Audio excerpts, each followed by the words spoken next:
And Democrats are really in a bad place right now. Not only they have the worst possible, candidates. We know that 2028 is a bit away, but the problem is that right now they are literally hemorrhaging voters across the map. And this is according to the New York Times.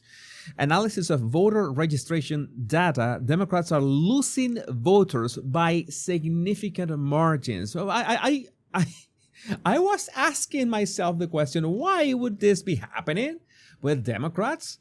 Who, they are against proper punishment of criminals, which they are continuously, advocating for illegal migrants instead of, veterans or regular U.S. citizens. I don't know. Maybe they are all for gender ideology. Maybe they are for trans ideology, for kids to chop their sausages off. Yeah, that kind of stuff. I wonder why, when they decided to die on all those hills, why they are losing voters like mad right now.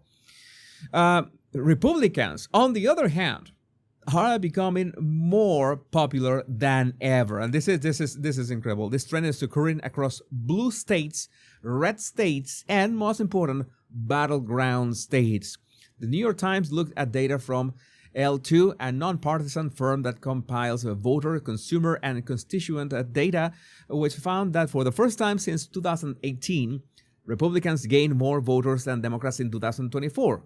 How much, are you going to ask? Well, Democrats lost around 2.1 million registered voters in the 30 states that allow people to register under a political party and Washington, D.C., and Republicans gained 2.4 million. That might not sound like much, but we are talking about a sample of the entirety of the United States. That is what we are talking about here. There are still more registered Democrats than Republicans nationwide, but that's partly because deep blue states like California let voters register by party like most red states, like Texas don't. Even so, the Times admitted the numbers were a bad sign, warning that the trajectory is troublesome for Democrats and there are growing tensions over what to do about it. I don't know, maybe thinking in common sense terms for once. Not try to, that is a monster. We have said that so many times. They built this monster and they tried to run on all these issues that were issues to this is the smallest minority possible.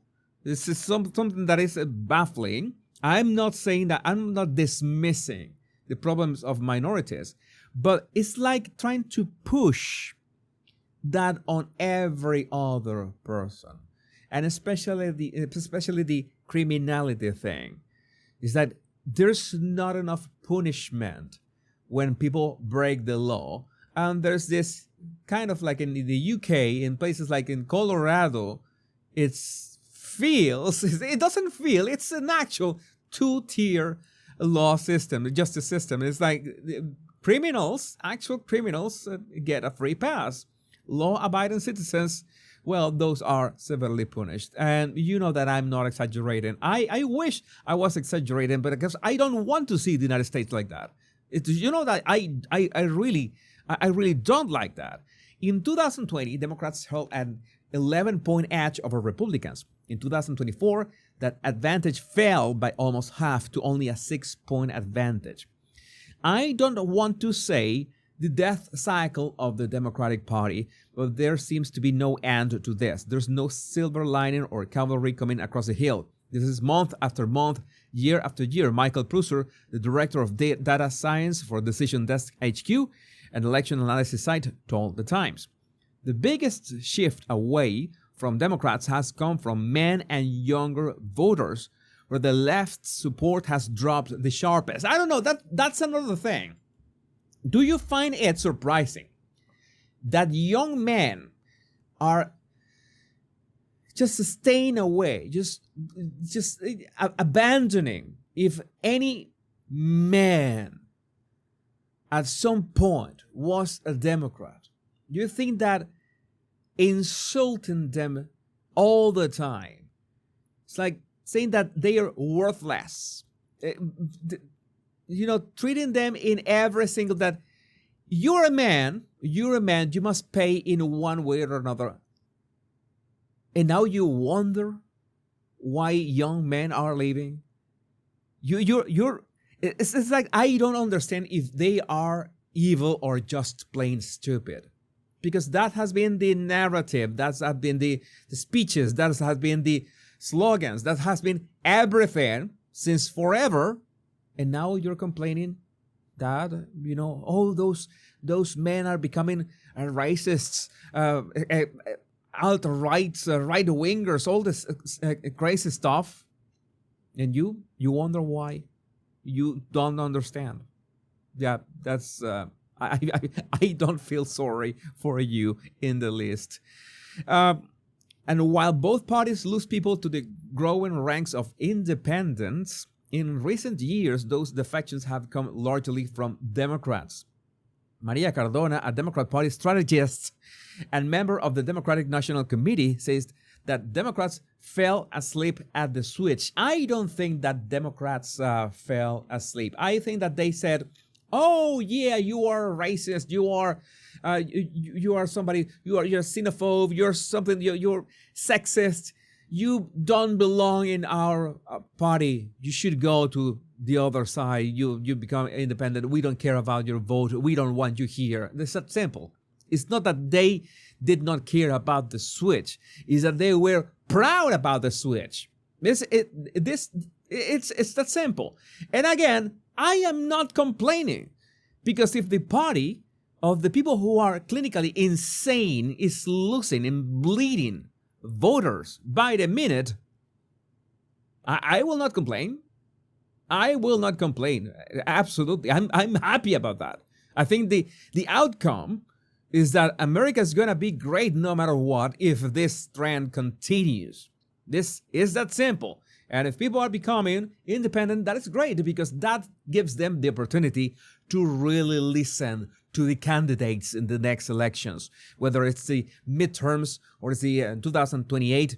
Maybe in 2028, let's say it's Gavin Newsom versus J.D. Vance, and you're an independent, you're going to actually listen to them, watch the debates, see what's happening, and see which one of the two looks like they know what they're talking about. And you will look at the records, because, well, let's say that Gavin Newsom's record in California is not the best one. So I think that being an independent is going to be a big plus for everyone. Everyone in the long run. This is especially important in the long run. I know that this is basically the politics in the United States is a two-party system. It's obvious. That's how Congress, that's how the House of Representatives work. But even so, if you have more people thinking by themselves and noticing that, hey, wait a second, I did not sign up for this, I did not sign up for being harassed by my own party, that is great, because it means that people are thinking for themselves.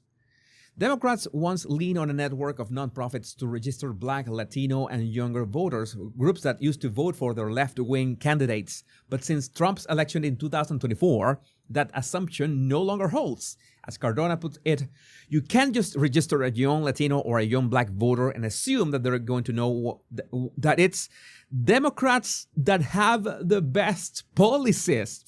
It's that the Democrats are telling that to you directly. You don't have to decide anything. The Democrats are telling you, we make the best policies. Trust me, bro. And you don't have to think. You don't need to think. And yeah, I'm pretty sure that they don't think minorities can think. I think that they are that hypocritical. From the Times, Mr. Trump upended that calculation with the inroads he made with the working class non-white voters. Oh, I wonder why. And then the Latino vote, proud of my Latino brothers in the United States who went full MAGA. Democrats are in the process of reassessing their strategy moving forward. Increasingly, their approach involves leaning into the party's progressive wing. Many within the party hope that a more direct leftward turn could generate a populist surge similar to the dynamic that propelled Donald Trump's election in 2016. This is the problem. They want the formula. They haven't been able to find the formula for their own Joe Rogan podcast. They haven't been able to find a formula for their own Donald Trump, for their own authenticity, because authenticity in itself has no formula. The moment that you want to create a formula for authenticity, you kill authenticity, and you essentially are just something fake. And you know what's great about the digital native generations, the Generation Z, the younger voters, that they can smell that. They can smell the fakery. They can smell the AI fakes. Like Facebook Americans that are one-shotted by AI. No, these younger voters, they know. They just have this kind of sixth sense for BS, and I think the whole world is going to be better off because of this. Let's see how this trends holds. I'm pretty sure that this is going to be for some time, especially if the Democrats have no plan and no surefire candidates. Let me know what do you think about this in the comments. My name is Jesus Enrique Rosas. I'm the Power Pundit. Much love and bliss.